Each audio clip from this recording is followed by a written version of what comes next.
የሚባለው የቀን ክፍል የቀናችንን ዋነኛ ሚና ይጫወታል ወይም በውሏችን ላይ ትልቅ ተጽዕኖ አለው።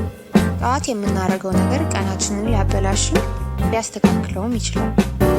በተለይ ልክ እንደ ነቃን መጀመሪያ ላይ ያለው ከ30 ደቂቃ እስከ 1 ሰዓት የሚሆነው ጊዜ ራሳችንን የምናዘጋጅበትና የምናነቃቃበት ሰዓት ነው።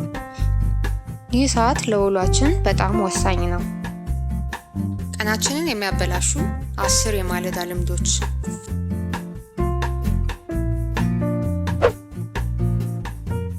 እንቅስቃሴ ማድረግ ለሰውነት በጣም ጠቃሚ እንደሆነ ሁላችንም እናውቃለን። ጠዋት ላይ ተነስቶ በኃይል መንጠራራት ደስ የሚል ስሜት ሊሰጥ ይችላል። በኋላ ላይ ግን ጀርባችን አካባቢ የመተሳሰር ስሜት ሊሰማን ይችላል። ከዚህ ይልቅ ቀለል ያሉ የመንጠራራት እንቅስቃሴዎችን መስራት ሰውነትን ያነቃቃል፣ ጡንቻዎችንም እንዲፍታቱና ቀልጣፋ ሆነን እንድንውል ይረዳናል።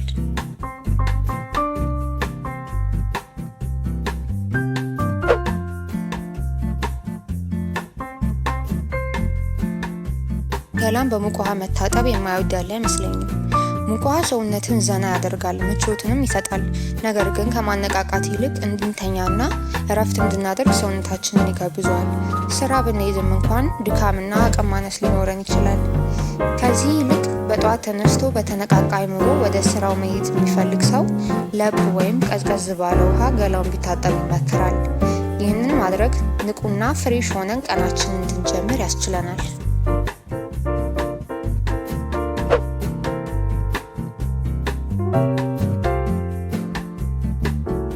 ቁርስ የዕለቱ ወሳኝ ምግብ ነው። እናም ጤናማና በጠቃሚ ንጥረ ነገሮች የተሞሉ ምግቦችን መመገብ ራሳችንን ለቀናችንን ለማዘጋጀት በጣም ይጠቅመናል። ቀለል ያሉ እንደ ዶናት፣ ቦቦሊኖ፣ ተቆራጭ ያሉ ኬኮችን መብላት ወይም ሌሎች ጣፋጭ ቁርሶችን መመገብ ለትንሽ ጊዜ ሆድን ያዝ ሊያደርግ ይችላል። ጥቂት ጊዜ የሚቆይም ኃይልን ለሰውነታችን ሊሰጥ ይችላል። ነገር ግን የሰውነታችን የስኳር መጠን ሲቀንስ ይበልጥ ድካም ሊሰማንና ሊርበን ይችላል። ከዚህ ይልቅ በተቻለ መጠን ፕሮቲን ያላቸው ምግቦች እንደ እንቁላል፣ ስጋ ነክ፣ ከባቄላ የሚዘጋጁ የመሳሰሉ ምግቦችን እንዲሁም ፍራፍሬዎችን መመገብ ረዘም ላለ ሰዓት ረሃብ እንዳይሰማን ብሎም አቅም እንዲኖረን ያደርጋል።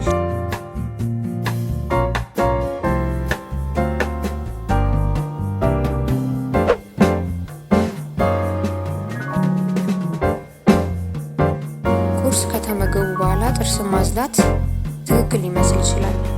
ጥርስ ውስጥ የቀረ ምግብን ለማጽዳት ንጹህ ሆኖ ከቤት ለመውጣት ይጠቅማል ልንል እንችላለን። ነገር ግን ይህ ልምድ ከጥቅሙ ይልቅ ጉዳቱ ያመዝናል። ጥርሳችንን ሳናጸዳ መመገብ፣ በተለይ ቡና ወይም ፍራፍሬ አይነት አሲድ ያላቸው ምግቦችን ከተመገብን የጥርሳችንን ቅርፊት ወይም ኢናሜል ያሳሰዋል። ይህን ነገር መደጋገም የጥርስ መበላሸትን ሊያመጣ ይችላል። ስለዚህም ከእንቅልፍ እንደነቃን ወዲያውኑ ጥርሳችንን ማጽዳት ይመከራል።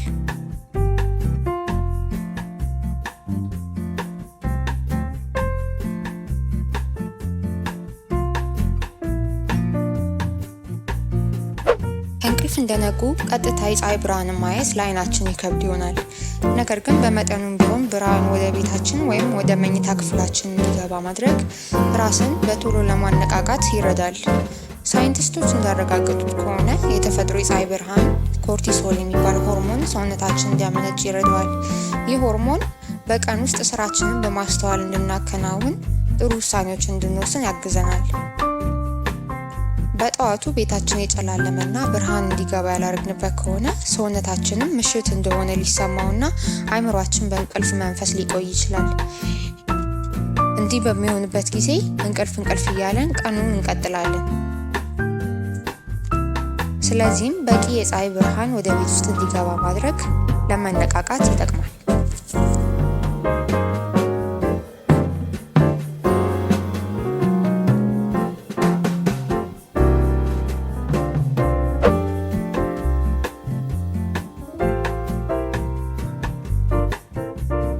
ጠዋት ተነስተን ዛሬ ምን አይነት ልብስ ነው የምለብሰው? ቁርስ የትና ምንድን ነው የምበላው? ዛሬ ምን አይነት ትራንስፖርት ነው የምጠቀመው? ምን አይነት ስፖርት ስለስራ የሚሉ ጥቃቅን ውሳኔዎች ቀላል ቢመስሉ ነገር ግን በጠዋቱ አእምሯችንን በመጠኑ ሊያጨናንቁት ሳይነቃቃ ቀኑንም እንድንጀምር ያደርገናል። አብዛኞቹ ስኬታማ ሰዎች ከእነዚህ ሀሳቦች ይልቅ በጣም አስፈላጊ ለሆኑ ነገሮች ማሰብን አእምሯቸውን አለማምደውታል። እንዴት?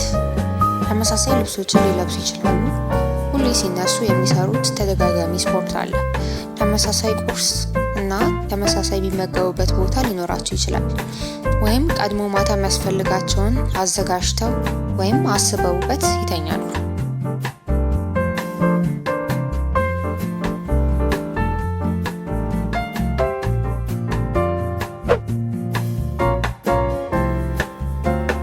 አብዛኞቻችን ገና እንደነቃን ስልካችንን አንስተን መነካካትና ወደ ተለያዩ ማህበራዊ ድረገጾች ገብተን ያሉትን ነገሮች ማየት ይቀናናል።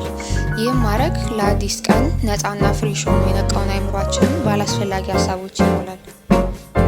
ስለ ስራና ስለ ትርፋማነት እንዲሁም ቀኑን እንዴት ውጤታማ ላድርገው ከሚሉ ሀሳቦች ይልቅ ስለ ግንኙነቶቻችን እንድንጨነቅ ያደርገናል። ለምሳሌ ማንም አልጻፈልኝም ወይም መልስ አልተሰጠኝም የሚል ጭንቀት ውስጥ መግባት ሊሆን ይችላል። ወይም አላስፈላጊ ቀኑን ሙሉ ስናስበው የምንውለውን የሚያበሳጭ፣ የሚረብሽ ወይም የሚያስደብርን ነገር ልናይ እንችላለን። በአንድ ጊዜ ሌላ ቦታ ሄድን ማለት ነው።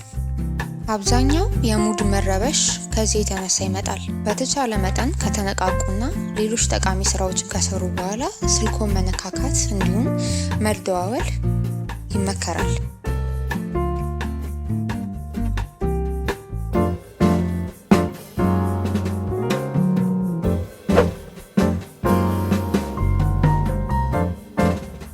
ለአብዛኛው ሰው አላርም ሲጮህ እንደመስማት የሚያስጠላ ነገር የለም።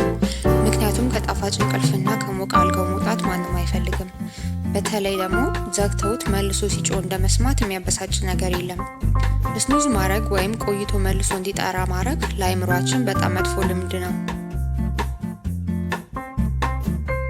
ዘግተነው ተመልሶ ሰውነታችን በሚተኛበት ወቅት አላርሙን ድጋሚ ሲጮህ ሲሰማ አእምሯችን ይረበሻል። ይህን አስተናግዶ የተነሳ አእምሮ ቀኑን በሙሉ በእንቅልፍ ስሜት ውስጥ ሆኖና ፈዞ ይውላል። ስለዚህም አላርም ለመጀመሪያ ጊዜ እንደጮኸ ወዲያውኑ ለመነሳት መለማመድ አለብን።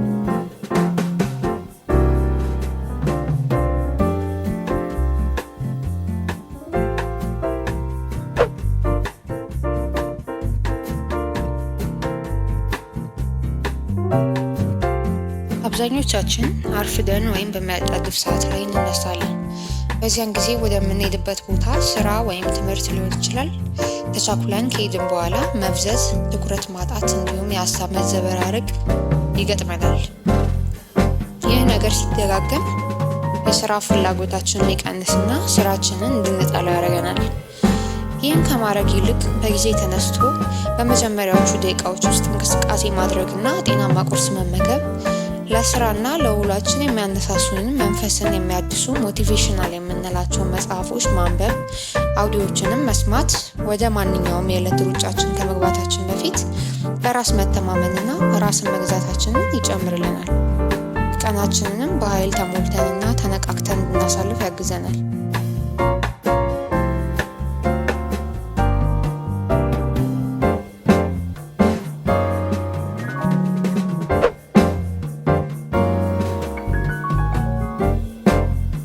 አስተውሉ። የመጀመሪያዎቹ ከእንቅልፍ የምንነቃባቸው ሰዓታት ሙሉ ቀናችንን ሊያሳምሩት ወይም ሊያበላሹት ትልቅ ተጽዕኖ አላቸው።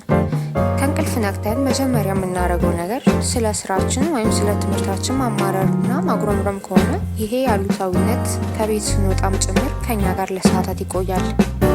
ይህም ወደ ስኬት ለመድረስ ስለሚያስብ ሰው 2 እርምጃ ወደ ኋላ እንደመራመድና የራስ መተማመንን ጉድጓድ ውስጥ ቆፍሮ እንደመክተት ነው። ይህ ልምድ ሲደጋገም በራስ ላይ እምነት ማጣት ይፈጠራል። ሰርቶ ውጤታማ መሆን ይቀንሳል። መሰናክልና አላስፈላጊ ነገሮች ላይ ትኩረትን መስጠት ስናበዛ ያሉንን እድሎችና ዓላማችንን፣ ግባችንን እንረሳለን።